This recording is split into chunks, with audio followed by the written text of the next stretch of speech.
It's the Luke and Pete Show. Pete Donaldson with you, joined by Mr. Lukey Moore. Lukey Moore, just before the start of the show, I started eating a peach, thinking that your internet troubles might mean that I had time to finish the peach. I didn't have time to finish the peach, so now I've got half a peach and I'm just going to be watching it rot throughout the next half an hour. Well, how long are you planning on recording with me for? Well, I don't know. I think peaches generally degrade quite quickly, but it feels like I remember watching a particularly arresting bowl of fruit rotting in what would you call it? How would you record that? It's kind of like time lapse. Not stop motion, is it? Time lapse. That's the word. In the Tate Modern. When I first went down to London. Who was the artist? And I can't remember. You can't remember because you don't respect artists. I do not respect, certainly nothing in the Tate, all that muck. It was just sort of rotted before me, and I was like, well, I hope. Listen, I think what exciting. motivated me to actually get my shit together was knowing that it would deny you something you're enjoying. So it's almost biblical, isn't it? Yeah, that's what overpowers my denied emotions the young man a peach. Like when people say, "What do you like doing?" The answer is not much. But if I can stop other people having a nice time, that's good for me. That's me. Yeah, I'm like a human bollard of fun. Yeah, I go up and down. Do you go up and down like those automatic ones though? Oh, they're fun.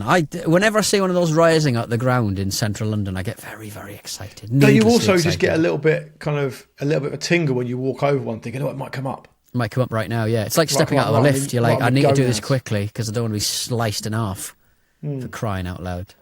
What's new with you anyway, apart from the peach? It's just raining all the time. It's just a lot of rain this week. Crazy weather. Crazy weather. It's too much of it. The one at the train station was very angry because she had her gas heater on. I've got my gas heater on, she said. In June. The feels like temperature when I left the office earlier was 10 degrees. Is that Real Field trademark?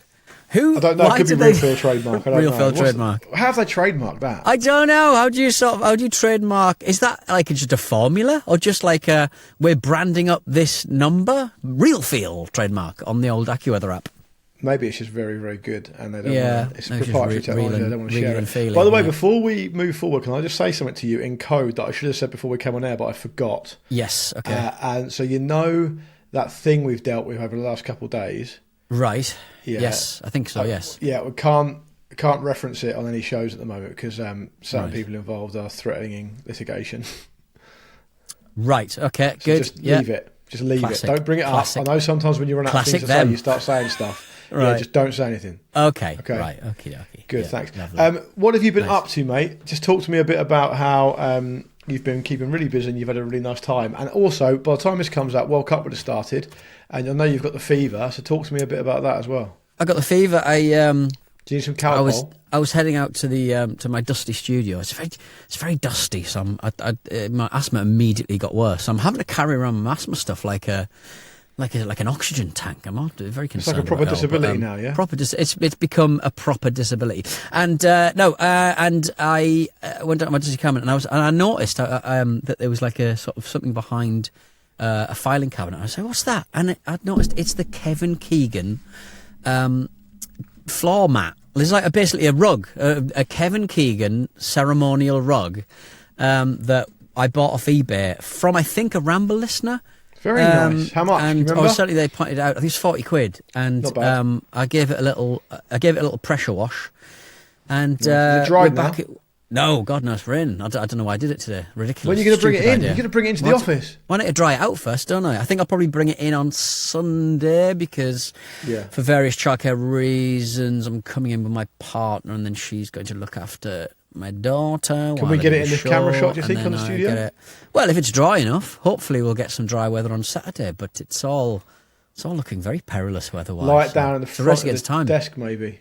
Yeah, it's a race against time. It shouldn't be near electronics. Let's make that very clear. But but nor should you. No, good point. I'm permanently damp when I see electronics. I'm permanently damp. That's what excites me, for crying out loud. It does. I've got some news. Yes. Last Friday, I went to go and see Boyzone. Now, you said you were at the Emirates, I think? I was. It was at the Emirates, and it was at the Emirates. And you paid an astonishing amount of money for a beer and a hot dog or something. No, I didn't. I said the beers were expensive. I didn't buy one. Oh, okay. What were you on then? I think I just had a Diet Coke, I think, or a Pepsi Max. Diet Coke. That was a fiver. To get through an hour and a half of Boyzone. 2 hours I paid for, just over. 2 hours of 60s standards. My God. It's weird, actually. They have actually got a few more originals than you think.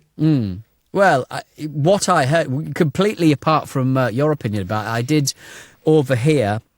I don't know why Reddit is serving me up the Boyzone subreddit, but they were on the front page, and people are a bit annoyed that they were serving up some Brian Westlife songs as well. Well, this was interesting. So, look, I bought tickets for my sister for Christmas, and then after a while, she was like, "Oh, look, do you fancy coming with me? It could be fun. We'd pop along together." And I was like, "Yeah, I'm up for that. I'm always up for like a live drink event." a Diet Coke.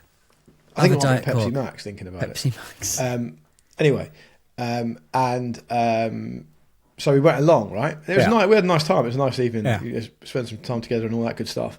And it was like, I always find those types of things interesting because I can always find something to enjoy out of a live event, generally speaking. Yeah. And it's a big event, right? So it's interesting by its very nature. And I think what happened was they had sold out the Saturday night. So they added another day on the Friday, but the Friday one wasn't sold out. So it's kind of like 2/3 full, which is pretty interesting in itself. It's kind of a weird situation. But they had this situation as well where obviously one of them is sadly no longer with us, Stephen Gately, who died many years ago. So there's 4 of them left, but I think one of them, Mikey, is in quite poor. I've got to be careful how I choose my words here because I don't actually know, but I think he might be in quite poor mental or physical health. Right. So he can't really do much. Right. Whereas the other 3 are all in pretty good nick. So they all came out, the 3 of them, Keith, Shane, and the great Ronan, who was a pro, by the way, just an absolute pro. Yeah. They came out and did their thing. And then after a while, the 4th member came out on like a stall and did some singing and he went away again. So I think what might have happened, and I'm just speculating here, is that maybe they thought they could do the 2 hours. Yeah. Then perhaps Mikey realised he couldn't. So they had to find a way of doing something else. So they rolled out Brian McFadden, who is ultimately going to be popular with Boyzone fans because he's a key member of Westlife. He's almost a side project. Yeah, one of the members of Boyzone and Brian McFadden have a Boys Life project. They've played Southend quite recently. There we go. And I think, wow, they're really looking after the overheads there. There's only 2 of them. They're probably absolutely loving life.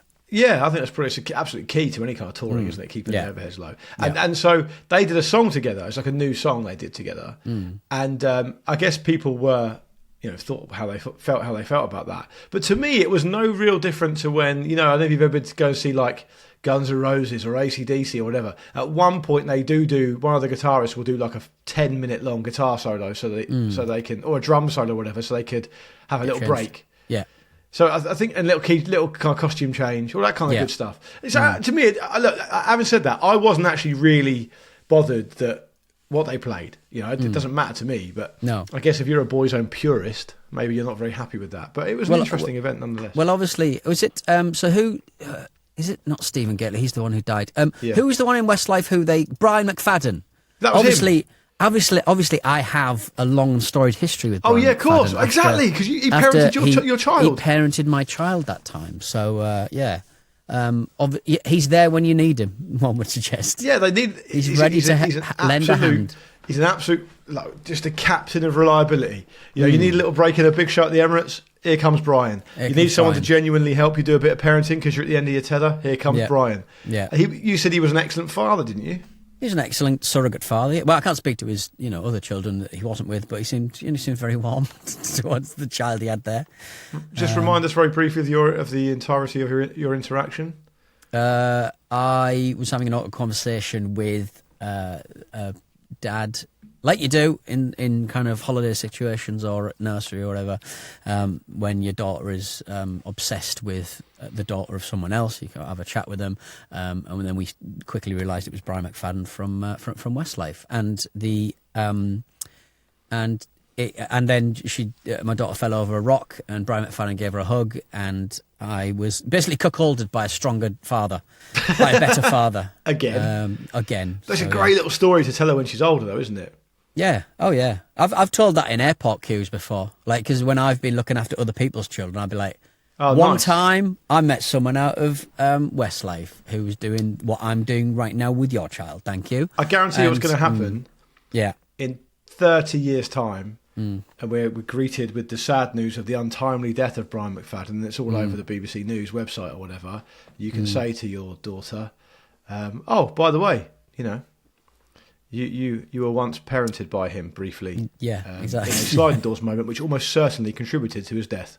I thought you were going to say that those stairs were down at the beach. Oh, so many of them. I thought you were going to say that I would be interviewed by the news. Oh, you might be. A close personal friend of Brian McFadden from Westlife. Would you see him again?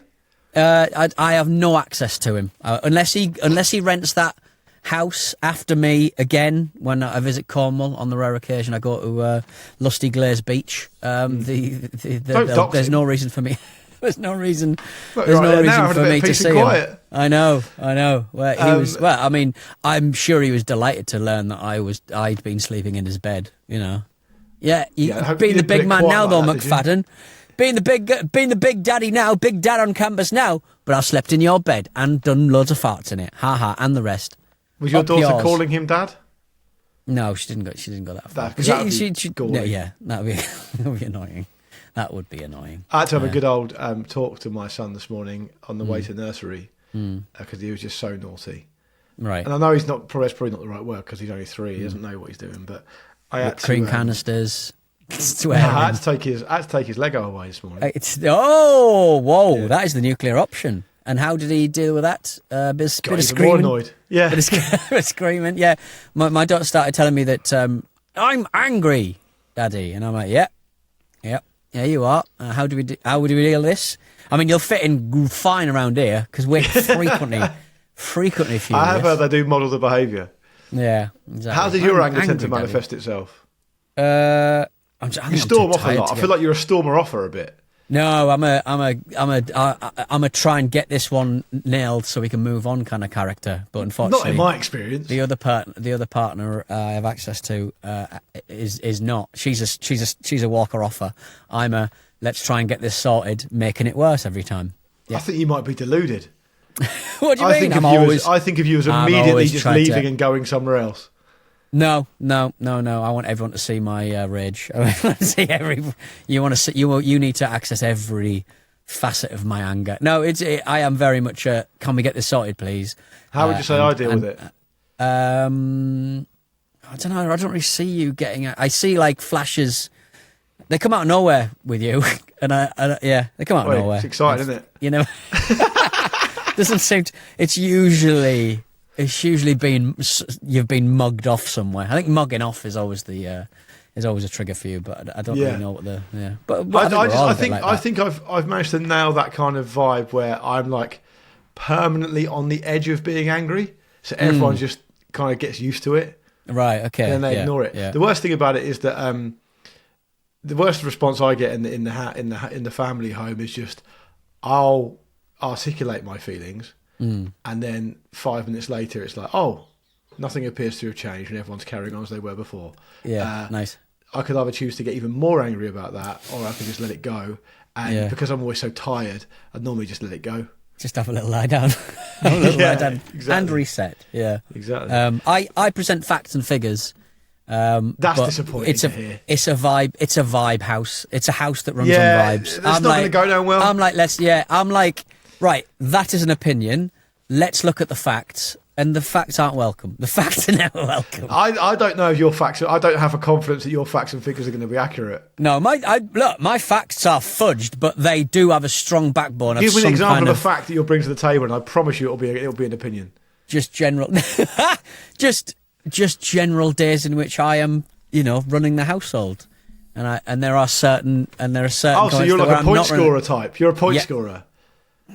I wouldn't say that. It sounds to me like you're scoring points. I'm not a point scorer. I'm just I'm an illuminator of facts. I cast light on dark, dusty, cobweb-covered facts.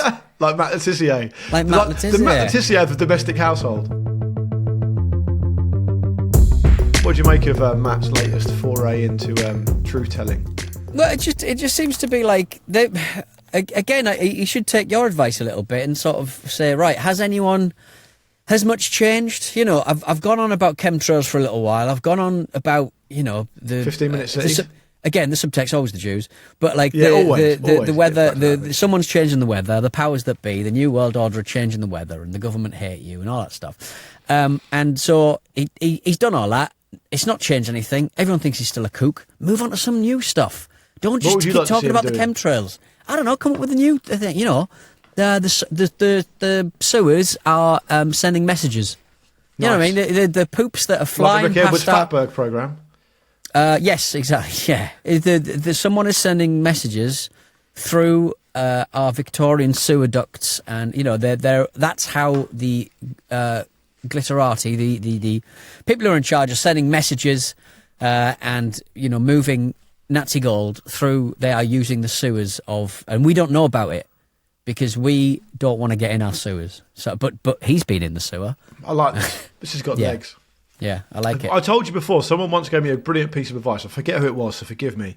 They said, if you ever encounter a conspiracy theorist, you have to just be prepared to go far deeper than they've ever considered, because then they don't know what to do. So the example that they said to me was, if someone talks to you about, I don't believe astronauts landed on the moon, your best response is, what, you believe in the moon?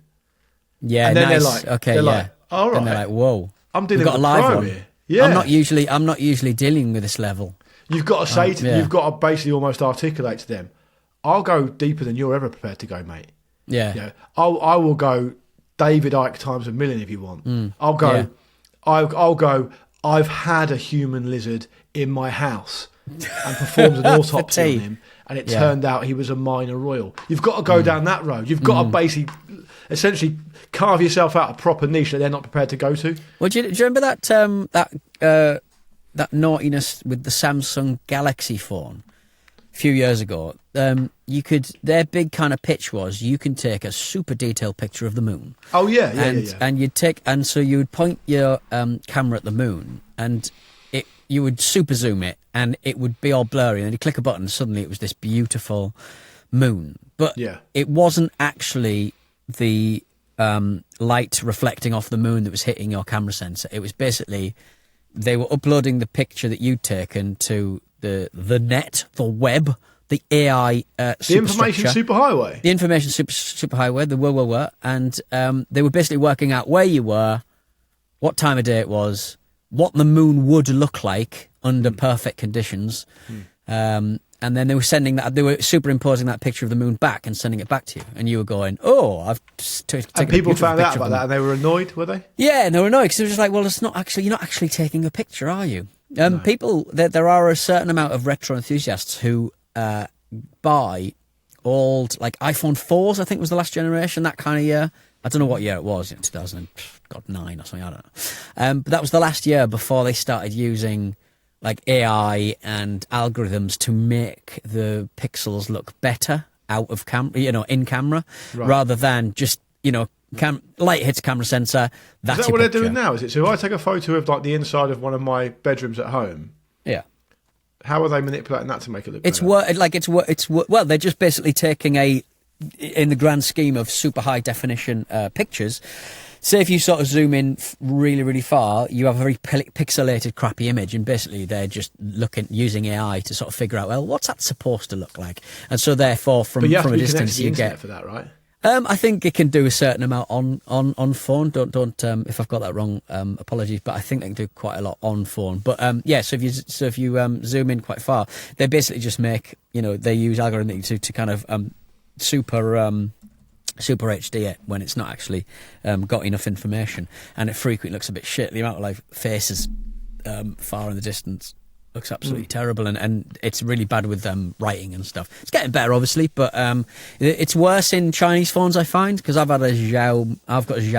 Have I had a Xiaomi? You've had a couple of phones that I've never heard of before. I've got a Xiaomi, and before that I had an Honor, and their kind of stuff that they use is quite heavy-handed, let's say. Right. But I had no idea about that, because when we were at this Boyzone concert, my sister's got the brand new iPhone. I think it's a 17.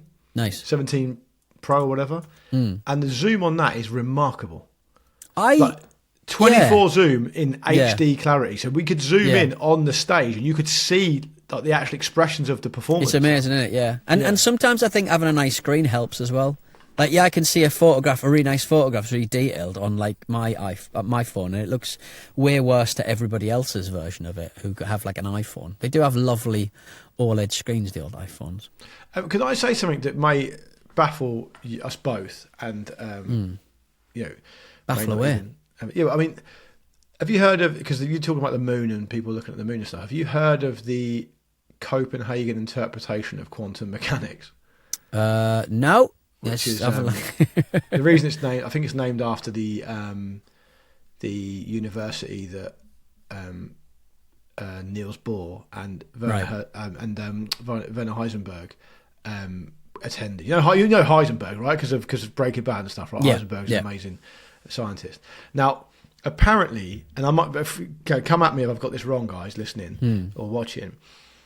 What they were able to prove was that at subatomic level, that no particle exists in any position at all until it is measured. So basically, there's no way of knowing anything actually exists in a certain space or time or whatever unless it's being observed. So the comparison would be that that interpretation of quantum mechanics essentially states that if you take that to the atomic level, the moon doesn't technically exist in that exact position unless there's someone there to look at it. Right. It's like... isn't that bonkers? Don't you think that's absolutely mad? Do you not think sometimes things are so sort of out there, you're just kind of like, well, there's no point in me gaining any understanding because there's very little reason for me knowing it. Do you know what I mean? It's like knowing how to... but it's got amazing ramifications for science because it basically goes against the classically understood Einsteinian idea of science. But basically what it's essentially saying is that particular subatomic particle exists in all possible states and ways and positions until it is observed at that point. Yeah. Don't you think that's mad? I mean, why? Yeah, but why is it out of all of like the facts like that? Why is that particularly more mad than anything else? Do you know what I mean? From that space. Well, I just think everything at subatomic level is really odd. And I think that goes directly against what everyone before that understood, like reality and matter and things existing meant. So it's bonkers to say, like, probably not that helpful to extrapolate it up to the kind of the living world, but like that's basically saying that the moon exists in every possible place it's able to exist in until it's people look to at be it and identify it and say there it is. I just think that's a mad idea of reality. Like it's a really confusing, bonkers, like bananas idea of reality. I just think it's interesting, and you reminded me of it because when I first read that, someone made that comparison and said, "Well, what that means is ultimately, if there's no one there to look at the moon, it technically exists everywhere until it's not." Schrodinger's moon. Yeah, well, Schrodinger's cat's another kind of... I'm not going to bore everyone with that, but that's another kind of mad thing that, like, it can be alive and dead at the same time until someone observes that it's either alive or dead. It's mad. Yeah, but it's kind of... I find that part of the living world being really unhelpful. Like, I don't need to think about that because I don't ever... Like, I know how to... I know that that's a door... I know that this is a strip light. I know that I'm using a computer. But I think that level of kind of science and the living world is just so unhelpful to me because I have no use for it. So I may as well not know it. And I almost feel... it's a bit like, I get a bit annoyed about space. It's of no use to me right now. I can find it inspirational and interesting, but it's just of no use to me right now. I think you just feel like, I know your take on all this stuff is that you've simply got other things on. You've got other crocodiles. It's like knowing how to clean. Like that bit, those big cement mixers you see on the truck. The truck cement mixers. They go down the street, and someone is paid a lot of money to climb in the cement mixer and clean the cement with a pressure washer before it's filled up with cement once again. I think it's like that. That person knows how to do that. He is paid a certain amount of money to perform that skill, but I will never need to know about the quantum stuff because it's just like I may as well be told about the man who pressure washes the inside of a cement mixer. I'll never need to know how to do that, so I may as well not need to know that it happens, if that makes sense. So you're saying there's limited space in the brain for that? I think we are finding with this conversation that's very apparent, Luke. What are an example of other things that you don't need to know about? I mean, presumably you are interested in how to pressure wash the inside of a cement mixer.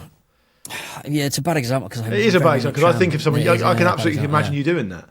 Crawling through. I'm a little boy, to be fair. I was down the tip earlier and two bigger men asked if I needed some help. And that's a low point. That is emasculating, mate. Not in front of your family. I wasn't in front. Why would I take my family to the tip? Well, come on, guys. Maybe left them in the car. No, it was a compromise. You want to go to the tip again? Yeah. The partner you have access to wants to just double check. I mean, it's very unlikely that another woman is also fallen in love with you. So just double check. Oh no, he is actually going to the tip. No, he's fine. No further questions. Yeah. He's down the tip again. What were you carrying? Big breeze blocks, just big old breeze blocks. Where'd you get those from? Well, the problem was the wall I knocked down. The problem was that I parked too far away from the rubble, the hardcore. Yeah, you always got to look at the cool name. You need. Cool name for a bit of rubble, isn't it? So I moved the car eventually, but I was making some massive trips to the hardcore bin. Hardcore bin. Minor threat in there, just fucking minor threat in there. 15-minute set. Going for it. That's I told you last time I was at the tip, a guy accidentally threw his best shoes in there. My best shoes, love it. Yeah, I did get away with some absolute. I did put some rubble in the soil bit. Oh, you dirty rotter! I mean, where does garden waste start? And like soil is just dirt, innit? You make it work for other working class people, though.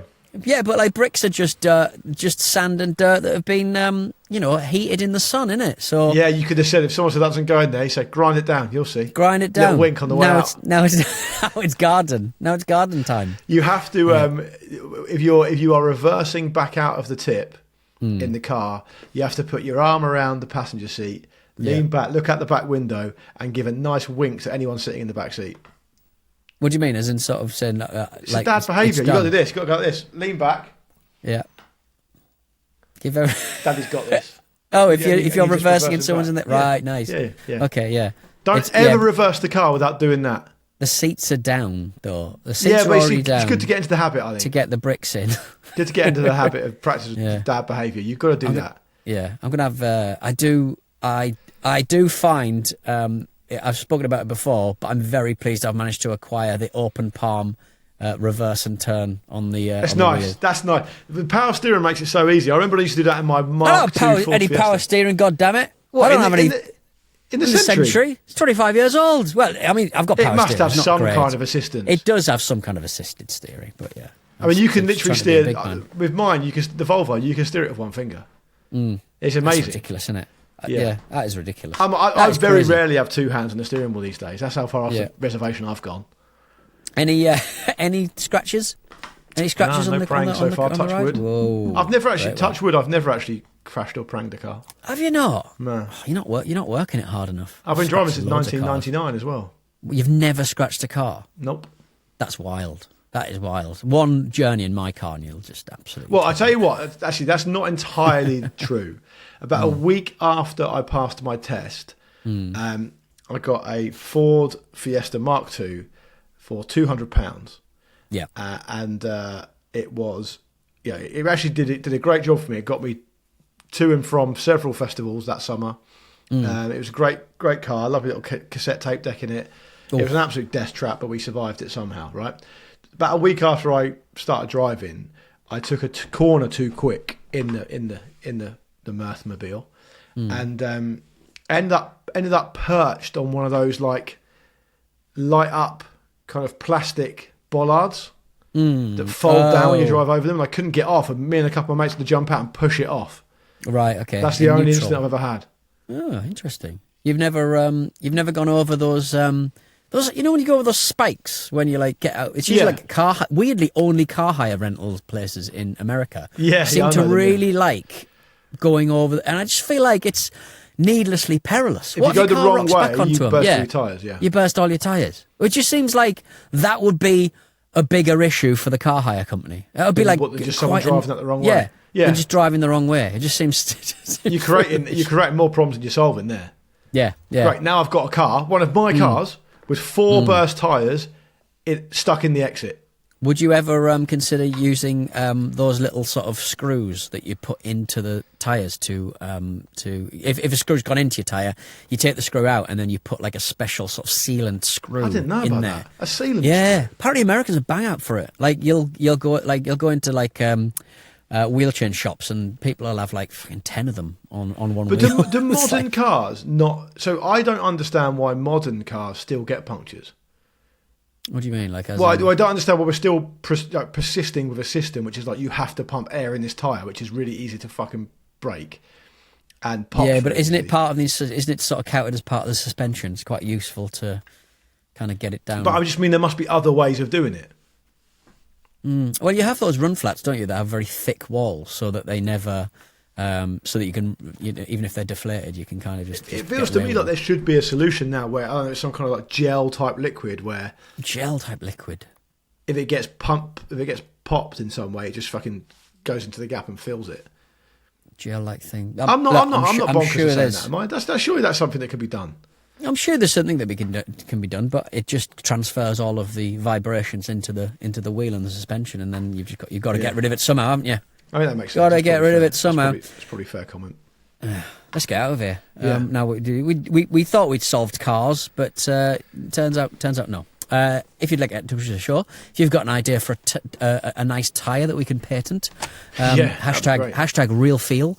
Get yourself to an email client, Outlook, Gmail, whatever your flavour. What's your favourite? Poison is Gmail. Outlook is Windows is terrible right now. I don't know what they've been doing. Yes, it's hello@lukeandpeteshow.com. We'll be back on Thursday for more of this muck, and we'll see you then. Email Goodbye, Pete Luke. at absoluteradio.co.uk. Email listen to 5 Live for all That'll of the bounce live back stuff. now, won't it, probably? Stuff, yeah. Oh, that's a good question, actually. I wonder who we're going to.